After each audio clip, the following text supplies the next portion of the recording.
Mike Tyson's first round knockout of Puerto Rican fighter Hector Mercedes on March the 6th, 1985 made the world sit up and take notice of this new heavyweight competitor.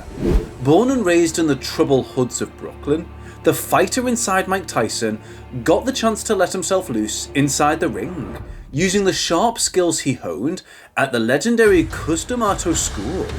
But did you know, after his 37 consecutive wins inside the ring, he experienced his first shocking defeat against James Buster Douglas on February 11th, 1990.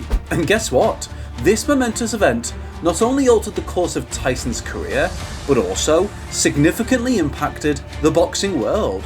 So wouldn't you want to have a glimpse of some behind the scenes of this historical boxing fight? Stay tuned as we get into the video to highlight the specifics of Mike Tyson's first defeat. Before delving into Mike Tyson's first loss, you must understand his immense impact on the boxing world. On November 22nd, 1986, Tyson defeated Jamaican Trevor Berbick at the Las Vegas Hilton to win his first World Boxing Council WBC Heavyweight Championship title. With this spacious mark, he became the youngest heavyweight champion in history. From his debut until winning the WBC belt, he participated in 27 fights, of which 25 came through knockouts. He added the World Boxing Association WBA heavyweight title the following year, after defeating James Smith. A couple of months later, he picked off the International Boxing Federation IBF heavyweight title, adding another achievement to his winning streak. For the next 3 years, Mike Tyson would rule the division with an iron hand as the undisputed champion. But then came 1990, when his fortunes were supposed to change forever. It proved that even mighty Mike Tyson was not an exception to the adage that all good things come to an end. Mike Tyson met James Buster Douglas in Tokyo Dome on February 11th, 1990. The fight was labelled Tyson is back, and the 6 feet and 3 inches tall Columbus, Ohio-born Douglas had challenged Tyson for the WBA, WBC, IBF, and the Ring heavyweight titles. Tyson was the favourite to win, and Douglas came into the bout as a 42-1 underdog. The bout started with a surprise, and guess what? It just lowered the jaws of the commentators and the viewers. Douglas showed that he was not afraid of Tyson. He used quick jabs and movement to prevent Tyson from coming on the inside. He was the better boxer in the early rounds. Tyson regained some momentum after the middle rounds. However, Douglas still troubled Tyson in the ring. He busted Tyson in the 5th round, making his eyes swell. Commentator Larry Merchant noted Tyson was facing adversity for the first time in his career. In the 8th round, Tyson landed a huge right uppercut that knocked Douglas down. Using his jab effectively, the Ohioan skillfully nullified Tyson's attempts at attacks and kept him down in the ring. With some 10 seconds left for the 8th round to get over, a right uppercut from Tyson had Douglas to the canvas. However, Douglas managed to get up, reportedly within the referee's count. In the 9th round, though he tried his level best to regain lost ground, it was too late, too little for Tyson. Douglas outboxed Tyson, and the world champion barely had any answers to Douglas's attempts. Finally, after landing a few jabs in the 10th round, Douglas connected with an uppercut that sent Tyson's head flying skyward. Tyson tried to rebound, but Douglas landed 4 punches on Tyson's head, sending him down to the canvas for the first time in his professional career. It was one of the biggest upsets in the history of boxing. The man, till then considered unbeatable, finally met his match and lost. Now you might be looking forward to what could have been the reason behind Iron Mike's terrible loss to James Buster Douglas. So let's look at what actually went wrong on February 11th at Tokyo Dome. Douglas, who has had a mixed bag career till then, was going through some personal tragedies. His mother, Lula Pearl, had passed away some 23 days before the fight. If it was not enough, his son's mother had suffered from a severe kidney problem, and he had flu just a day before the battle. However, the setback, especially his mother's loss, instead of sending him down the cliff, reeled him back in. After the fight, when asked for the reasons for his win, Douglas replied, "Because of my mother. God bless her heart," as reported by New Zealand Herald. On the other hand, two familiar narratives often come up as the reasons for Tyson's loss. According to HBO's analyst and well-acclaimed sports writer Larry Merchant, the primary reason for Mike Tyson's lazy performance in Tokyo Dome is parting ways with longtime trainer Kevin Rooney.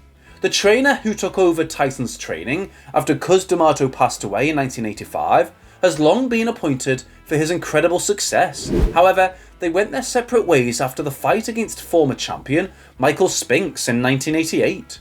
The opinion has been shared by other personalities, such as promoter Butch Lewis and sports journalist Jerry Eisenberg, who in the documentary Mike Tyson, the Fallen Champ, famously remarked about Tyson's new corner. They assemble a corner for that fight, which looks like it was picked up out of the semi-finals of the Intercity Golden Gloves. But adding a twist to the whisper, singer Bobby Brown, a longtime friend of Mike Tyson, presented one more angle. According to him, the real reason why Tyson lost the fight was a 2-day heavy partying that went right up to the night before the battle.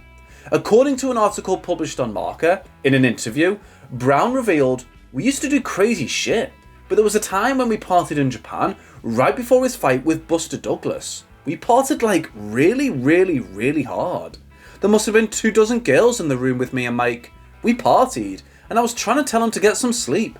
Eventually, he got some sleep in the ring. Do not put that part in there, please. He's gonna kill me."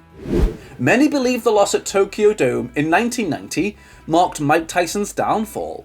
His personal life also started grabbing headlines. The Desiree Washington case resulted in receiving a prison sentence. By August 1995, he was back in the ring, and the following year, on March 16, 1996, he once again became the WBC heavyweight champion. But the happiness didn't last long. On November 9, 1996, Mike Tyson faced his second defeat. Evander Holyfield, in Fight 1, was the only boxer to defeat Mike Tyson twice, Henry Tillman twice, and Alex Stewart once, before facing the number 2 contender Donovan Razor Ruddock, one of the most dreadful heavyweight boxers. The victory qualified him for a fight against Evander Holyfield. The bout was labelled "Finally." It was Tyson's WBA heavyweight title defence after taking it from Bruce Seldon in September of that year.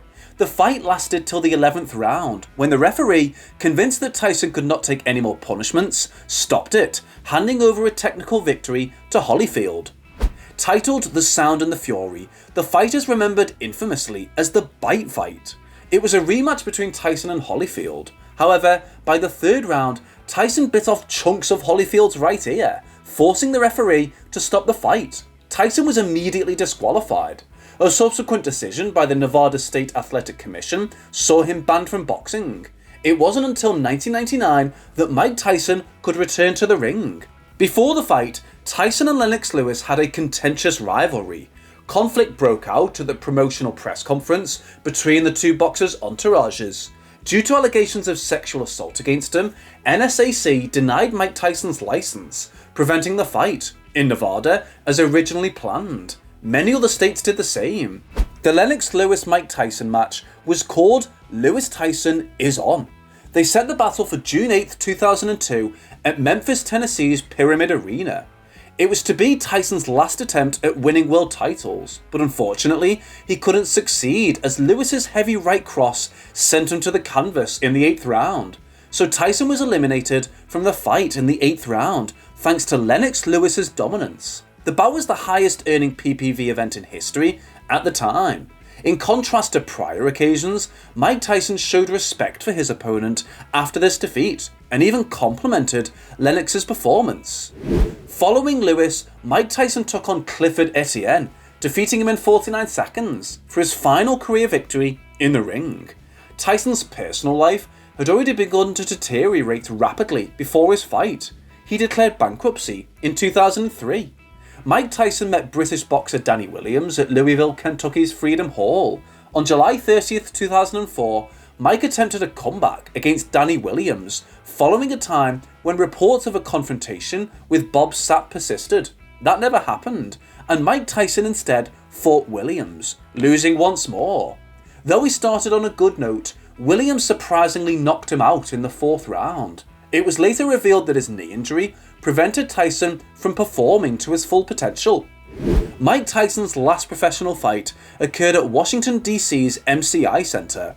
It was inappropriate for the legendary boxer and his distinguished career for Mike Tyson's final professional bout to come to a sudden and ungraceful end. On June 11th, 2005, when he was up against McBride, Mike Tyson abruptly ended the fight before the 7th round began.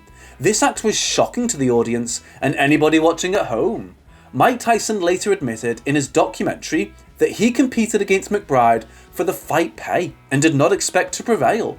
Mike Tyson ended his career as a professional boxer following this contest. So the bout against the Irish boxer Kevin McBride ended as Tyson retired after the 6th round. He eventually called it quits on the sport forever. In 1985, Tyson made headlines with a stunning first fight against Hector Mercedes. Since then, he has been one of the sport's most active young athletes. He amassed a string of knockout victories and at age 20 became the youngest man to win the heavyweight title. As seen by his record of 50 victories and 6 losses, his professional career lasted from 1985 to 2005. He got the youngest heavyweight world champion in 1986 after a 2nd round stoppage win over Trevor Berbick. So which is your favourite Mike Tyson fight of all time? Let us know in the comment section.